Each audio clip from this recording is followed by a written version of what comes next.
नमस्कार। 38 वर्षीय व्यक्ति,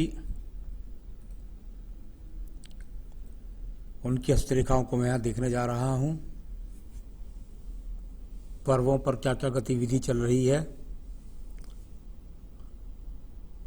क्या क्या आपके पर्व कहते हैं, क्या आपकी रेखाएं कहती हैं, इन सबको यहाँ पर मैं बताने वाला हूँ। सबसे पहले बात कर लेता हूँ आपकी कनिष्ठा उंगली के बारे में। कनिष्ठा उंगली सूर्य की उंगली के प्रथम पर्व तक पहुँच जाए, ज्ञान वाली उंगली कहलाती है। व्यक्ति की अच्छी याददाश्त होती है। व्यक्ति अपने व्यवहार से दूसरों पर छाप छोड़ता है। काम करने की हिम्मत होती है और एक तरीके से पूर्ण स्वस्थता के साथ में, बहादुरी के साथ में निर्णय लेने वालों की ऐसी उंगली होती है।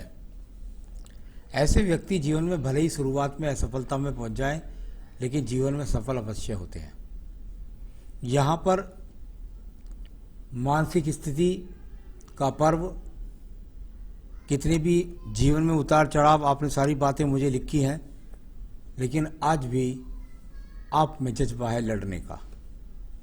द्वितीय पर्वत पर झगड़े झंझट की प्रवृत्ति को कहीं पर भी कोई रेखा नहीं दर्शाती है, यानी व्यक्ति को मिलाकर के झगड़े झंझट की प्रवृत्ति का नहीं है। थर्ड पर्वत पर कोई अच्छे रेखाओं का सहयोग नहीं है। धन के आगमन के लिए व्यक्ति का संघर्ष चल रहा है। प्रथम पर्व सूर्य का पर्व, सूर्य की उंगली का कुछ एक आड़ी रेखा, थोड़ा सा दीप बनाने का प्रयास करें। थोड़ा सा स्वास्थ्य का ध्यान रखिए। साथ ही साथ आँखों का नंबर का चश्मा बढ़ सकता है। जल्दबाजी ना करें, किसी एक्सीडेंट का शिकार हो सकते हैं, इस बात का आपको ध्यान रखना है। सेकंड पर्वत पर राज्य सरकार से संबंधित किसी भी प्रकार का लाभ का संकेत आपके हाथ के अंदर नहीं है। तीसरा पर्व परिवार से सम्मान के लिए, परिवार से लाभ के लिए, वो आपको परिवार से सपोर्ट काफ़ी शुरू में मिली जरूर होगी। अब बात करता हूँ मैं यहाँ पर आपकी शनि पर्व के प्रथम पर्व के बारे में। शनि का प्रथम पर्व स्थायी रोगों के लिए जाना जाता है। अभी यहाँ पर आपको किसी भी प्रकार का स्थायी रोग नहीं है। सेकंड पर्वत बहुत खराब निकला। ये पर्व सबसे ज़्यादा महत्वपूर्ण होता है। इसमें इतनी बड़ी रेखा लग जाए तो व्यक्ति करोड़ों रुपए तक भी कभी कभी मैंने देखा है नुकसान का फायदा या कर्जदार हो जाते हैं। ऊपर भी एक रेखा है दूसरी, तो ये पैसा डूबने का संकेत होता है। आपका दूसरा कोई पैसा ले ले और पैसा आपका लौटा कर क्या ना दे। तो ये दो बहुत अशुभ चिन्ह आए हैं आपके जीवन में, जिन्होंने आपको हिलाकर रख दिया। तीसरा पर्व, फिर भी अपने परिवार का संचालन आप स्वयं करने में समर्थित व्यक्ति हैं।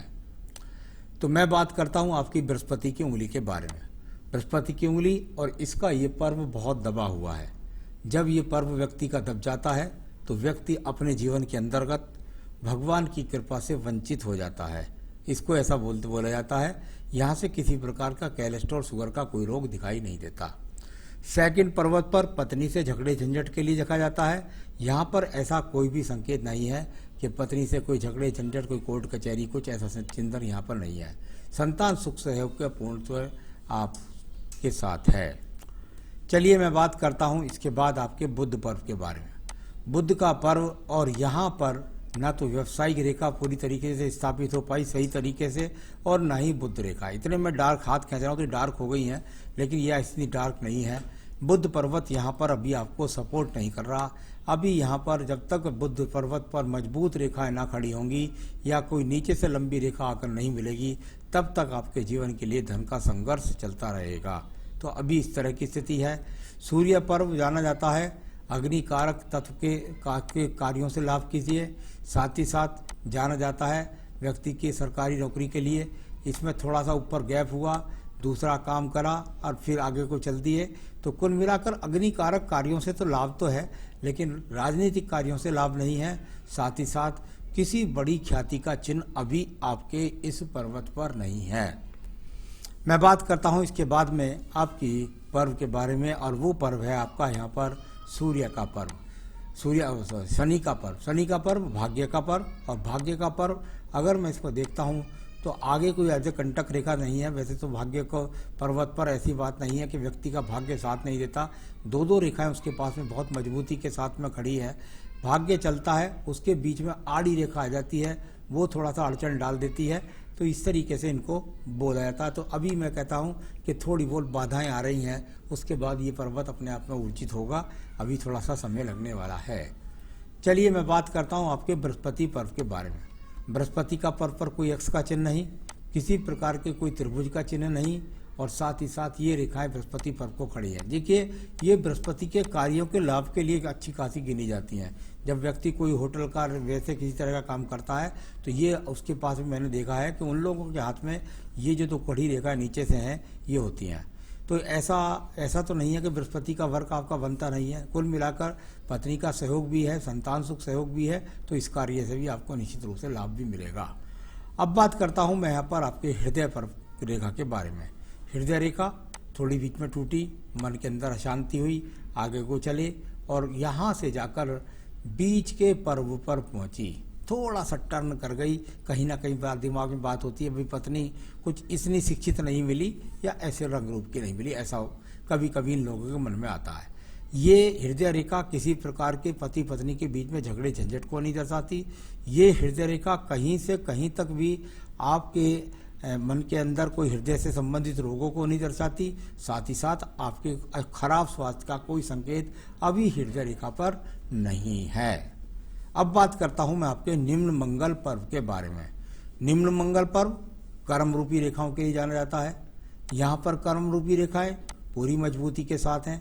हाथ में व्यक्ति मेहनत करने वाला है, कर्म करने वाला है, मेहनत करता है, मेहनत करके संबंध भी बनाता है दूर स्थानों से। तो बहुत मंगल रेखाएं हैं यहाँ पर जो कर्म करने के लिए जाती है। लेकिन जब जब ये आयु रेखा को काटती है तो उस आयु में व्यक्ति के जीवन के अंदर उतार चढ़ाव का सामना होता है।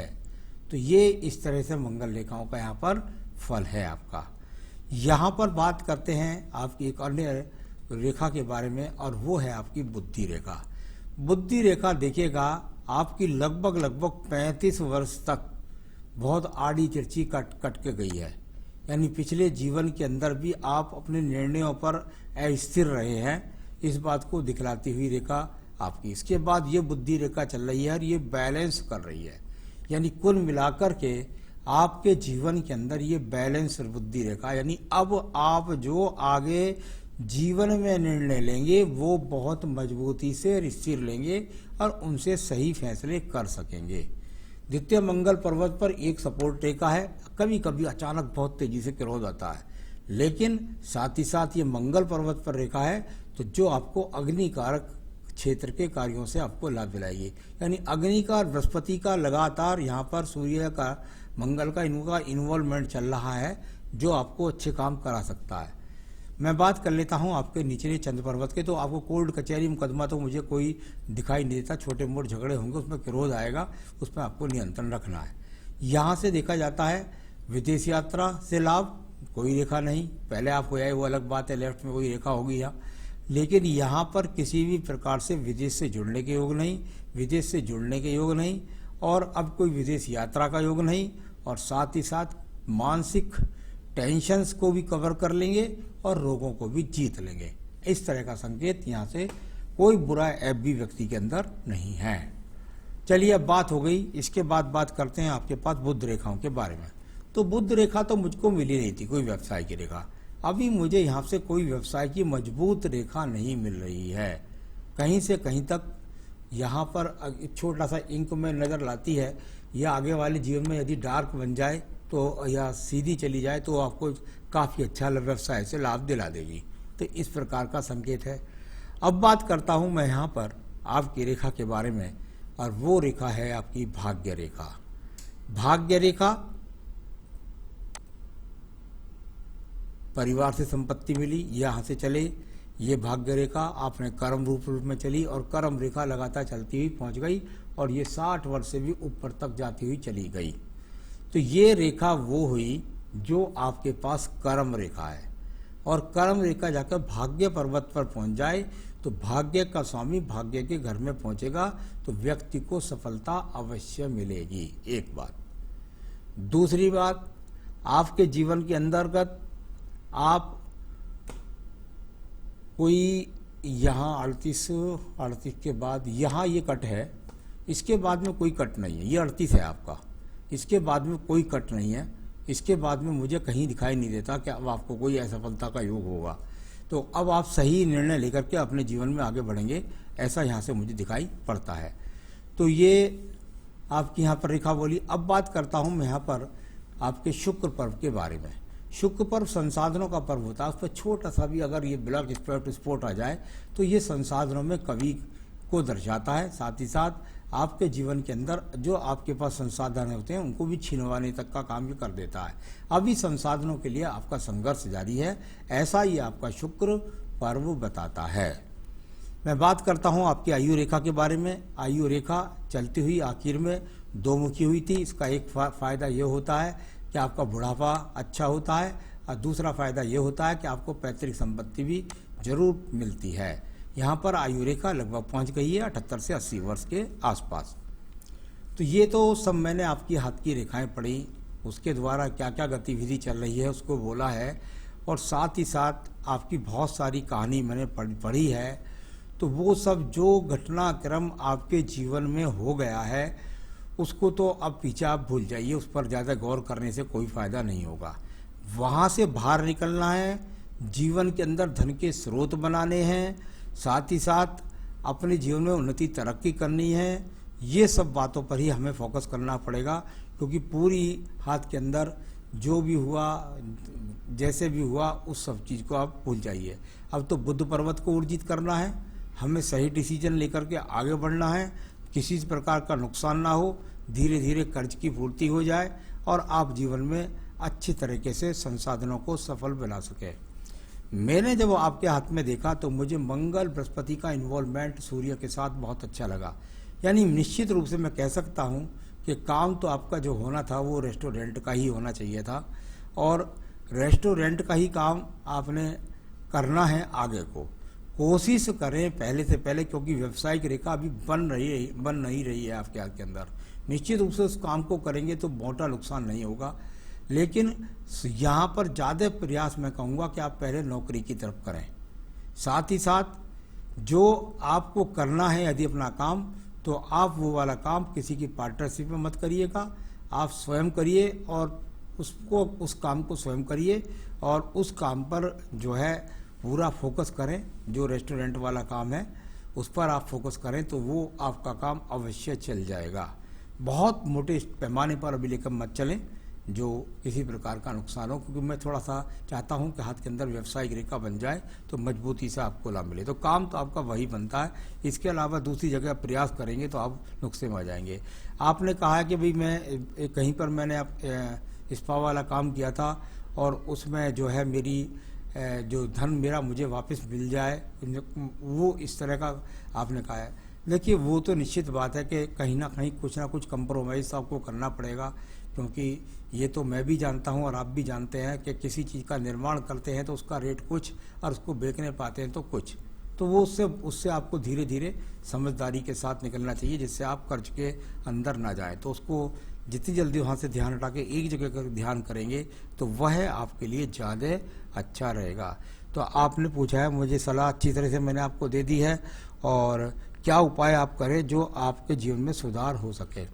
देखिए यदि आपने इस उंगली के अंदर ये पुखराज पहन रखा है तो या तो इसे पीतल पंच धातु में पहनिए, या फिर इसे पहनिएगा आप जो है सोने के अंदर।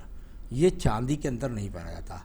बराबर वाले शनि की उंगली है, उसमें आपको नीलम नहीं पहनना है। अगर उसमें लोहे का छल्ला है तो ठीक है, वरना चांदी का छल्ला है तो उसे उतार दीजिएगा। तो रत्न बनता है आपका पुखराज। यदि आपने पहन रखा है तो ठीक है, नहीं पहन रखा है तो मुझसे संपर्क कीजिए, मैं पंचधातु में बनवा कर आपको भेज दूंगा। तो ये तो आपको रत्न पहनना है। साथ ही साथ आपको अपने यहाँ पर नित्य जो आपका जो भी पूजा जो भी आपका काम करें उसमें आप श्री सूक्तम के साथ में लिंगाष्टकम का पाठ रोजाना करें।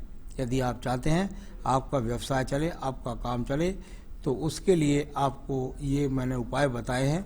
एक रत्न धारण करना है पुखराज, और साथ ही साथ श्री सूक्तम के साथ लिंगाष्टकम का नित्य पाठ करना है। ये दोनों चीज़ करेंगे तो आपका व्यवसाय आगे ठीक से चलेगा और सही से निर्णय लेकर आप आगे बढ़ सकेंगे। नमस्कार।